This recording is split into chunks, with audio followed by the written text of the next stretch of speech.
మిత్రులందరికీ నమస్కారం.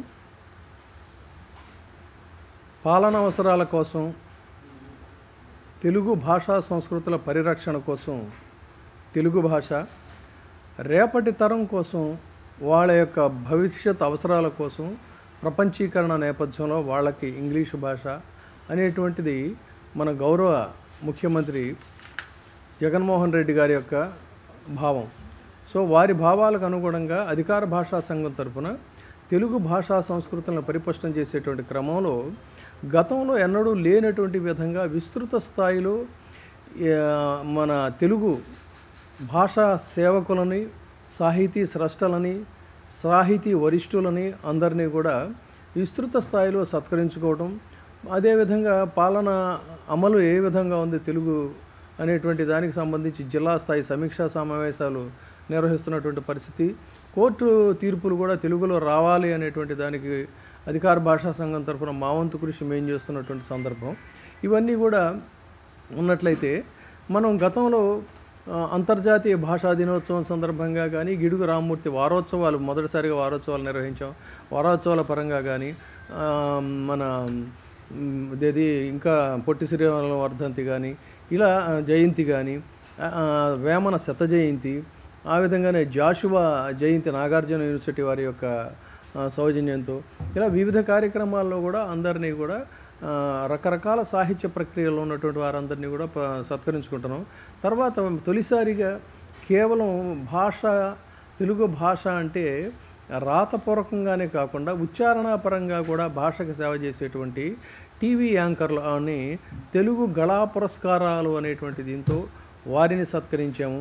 తర్వాత రేపు రాబోయేటువంటి 9వ తారీఖు నాడు అనంతపురంలో అనంత సాహిత్య సదస్సు అనేటువంటి దాన్ని తొలిసారిగా నిర్వహిస్తూ దాదాపుగా 90 మందిని అక్కడ మేము పురస్కారాలతో సత్కరించబోతున్నటువంటి సందర్భం.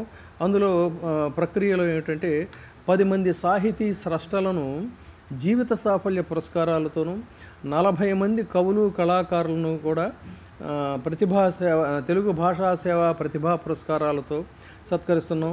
అదేవిధంగా 40 మంది కవులు కళాకారులను కూడా సత్కరిస్తున్న సందర్భం. పద్య కవిత్వం, ఆధునిక కవిత్వం, నవల, కథ, కథానిక, జానపదం, బళ్ళారి రాఘవ నాటకం, సాహిత్య విమర్శ, సాహిత్యంలో హాస్యం, ఇలాంటి వివిధ సాహితీ ప్రక్రియల్లో అక్కడ చర్చలు, గోష్ఠులు ఇవన్నీ కూడా ఉంటాయి. ఈ కార్యక్రమంలో ప్రత్యేకంగా సాహిత్య ప్రక్రియ అయినటువంటి అనంతపురం అనగానే మనకు గుర్తుకొచ్చేది కృష్ణదేవరాయల వారు, తెలుగు భాషగా వారు చేసినటువంటి సేవ. అందుకని జై హో శ్రీకృష్ణదేవరాయ అనేటువంటి ఒక వైవిధ్యభరితమైనటువంటి సాహితీ నాట్య రూపకాన్ని అక్కడ ప్రదర్శించబోవడం అనేది ఒక ప్రత్యేక ఆకర్షణ. దీనికి మాటలు అంటే డైలాగ్సు, అదేవిధంగా దాని కాన్సెప్టు అంటే రూపకల్పన ఇవన్నీ కూడా నేనే చేశాను. ఆ రచనా వ్యవహారాలన్నీ కూడా ఇది ఒక వినూత్న ప్రక్రియ, అందరినీ ఆకట్టుకునేటువంటి ప్రక్రియ. అది ఆ కార్యక్రమం ఉంటుంది. అదేవిధంగా మేము గతంలో కూడా ప్రకటించాం, అప్పటి పూర్వ జిల్లాలైనటువంటి శ్రీకాకుళం, విజయనగరం, విశాఖపట్నం ఈ 3 జిల్లాల్లోనూ కలిపి విశాఖపట్నంలో ఉత్తరాంధ్ర సాహిత్య సదస్సు అనేది నిర్వహించాలనేటువంటిది ఒక ఆలోచన. అదేవిధంగా నెల్లూరు, ప్రకాశం పూర్వ జిల్లాలైనటువంటి నెల్లూరు, ప్రకాశం జిల్లాలను కలిపి దక్షిణాంధ్ర సాహిత్య సదస్సు, గోదావరి సాహితీ వైభవాన్ని ఏమో ఇటు తణుకులో నిర్వహించాలని, అదేవిధంగా మరొక ధార్మిక రంగంలో కూడా చేయి తిరిగినటువంటి గొప్ప గొప్ప రచయితలు ఉన్నారు. సో వారిని తొలిసారిగా గుర్తించి ధార్మిక సాహితీ సదస్సు అనేటువంటి దాన్ని కూడా నిర్వహించాలని, ఆ విధంగానే టీవీ రంగంలో గతంలో ఇటీవల కాలంలో గళా పురస్కారాలు అని ఇచ్చినటువంటి విధంగానే మనకి జర్నలిజంలో ఏంటంటే ఇంతవరకు వారిని గుర్తించే పరిస్థితి ఉండదు. నిజానికి తెలుగు భాషా పరిపుష్టికి కృషి చేస్తున్నటువంటి వారిలో వారిది అంటే ఫీచర్స్ రైటర్స్ అంటాం మనం, వ్యాస రచయితలు.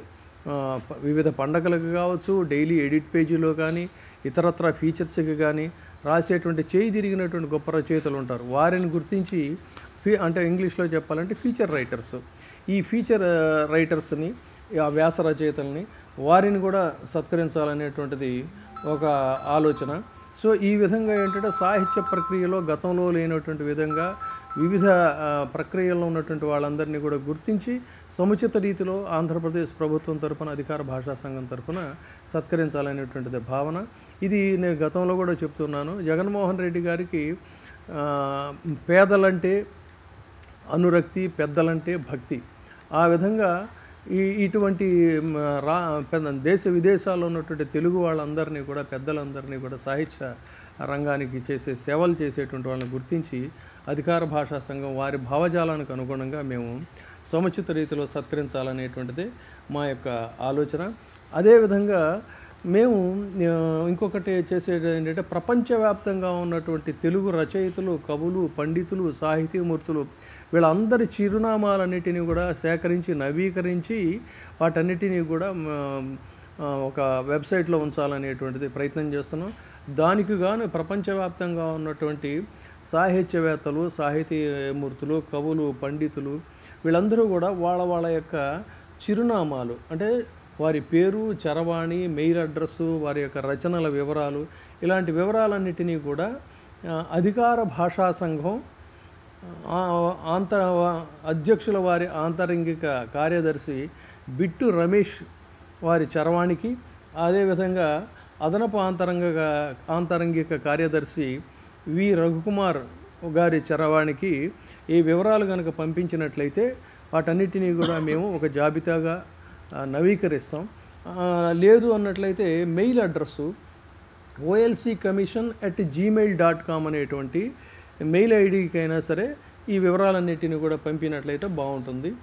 ఇంత విస్తృత స్థాయిలో ఈ కార్యక్రమాలను నిర్వహించడానికి మమ్మల్ని ప్రోత్సహిస్తున్నటువంటి ముఖ్యమంత్రి జగన్మోహన్ రెడ్డి గారికి మరొకసారి మేము కృతజ్ఞతలు తెలియజేస్తూ, రేపు 9వ తారీఖు నాడు ప్రత్యేకంగా అనంతపురంలో నిర్వహించేటువంటి కార్యక్రమాన్ని చాలా భారీ స్థాయిలో నిర్వహించడానికి ఏర్పాట్లు చేస్తున్నాం. దానికి అన్ని విధాలుగా కూడా మన మాన్య మంత్రివర్యులైనటువంటి పెద్దిరెడ్డి రామచంద్రారెడ్డి గారు కూడా మాకు పూర్తి సహాయ సహకారాలు అందిస్తున్నారు. వారికి కూడా ఈ సందర్భంగా నేను ప్రత్యేక ధన్యవాదాలు తెలియజేస్తున్నాను. ఇంకా మీకేమైనా అడిగేది ఏమైనా ఉంటే అడగండి. అదేవిధంగా మా అధికార భాషా సంఘం సభ్యులు డాక్టర్ రామచంద్రారెడ్డి గారు వారు కూడా మాట్లాడతారు. మీడియా మిత్రులైనటువంటి మీడియా మిత్రులకందరికి కూడా అభినందన చందనాలు. మొట్టమొదట భాషపై పట్టు కలిగినటువంటి వ్యక్తిని, అటు జర్నలిజంలోనూ ఇటు లాయర్గాను అన్ని రంగాల్లో కూడా ప్రముఖమైనటువంటి వ్యక్తి అయినటువంటి శ్రీ పి విజయబాబు గారిని ఏరి కోరి తెచ్చుకున్నటువంటి మన మాన్యశ్రీ గౌరవ ముఖ్యమంత్రి గారు జగన్మోహన్ రెడ్డి గారికి మొట్టమొదట అభినందనలు, తర్వాత ధన్యవాదాలు తెలుపుతున్నాం. మీకు అందరికీ తెలిసినటువంటి విషయమే. ఇంత పూర్వం ఉన్నటువంటి అధికార భాషా సంఘము అన్ని రంగాల్లో కూడా కృషి చేసినట్లు మనకు కనిపించదు. మేము ఈ కొత్త ఇది వచ్చిన తర్వాత జగన్మోహన్ రెడ్డి గారి యొక్క అభిప్రాయానుగుణంగా తెలుగు భాషకు అన్ని విధాల సేవ చేస్తున్నాం. అందరైనటువంటి ప్రాచీన కవులు, ఆధునిక కవులు, అత్యాధునిక కవులు అయినటువంటి వారి రచనలపైన గోష్ఠులు జరిపాము. తర్వాత వారి జయంతులు కూడా జరిపాము. ఇప్పుడు ఈ నెలలోనే అనంతపురం అంటేనే అది ఒక విధమైనటువంటి అభ్యుదయ సాహిత్యానికి వేదిక. అభ్యుదయ సాహిత్యంతో పాటు తెలుగు భాషలో వచ్చినటువంటి వివిధ రంగాల్లోనూ కూడా ముఖ్యమైనటువంటి వారిని కూడా సన్మానించడం కూడా జరుగుతున్నది. దీనికంతటికి కూడా ఎక్కువ శ్రమ కోర్చేసి మా అధికార భాషా సంఘ అధ్యక్షులు అక్కడ ఉండేటటువంటి అధికారులను, అదేవిధంగా ప్రజాప్రతినిధులను అందరినీ కూడా సమన్వయపరిచి ప్రత్యేకమైనటువంటి జైహో శ్రీకృష్ణ రాయ్ అనేటటువంటి కొత్త ప్రక్రియను కూడా ఆయన తనకు తానే రాసి దాన్ని అక్కడ ప్రదర్శింపబోతున్నారు. వారికి మీకును అందరికీ కూడా ధన్యవాదాలు.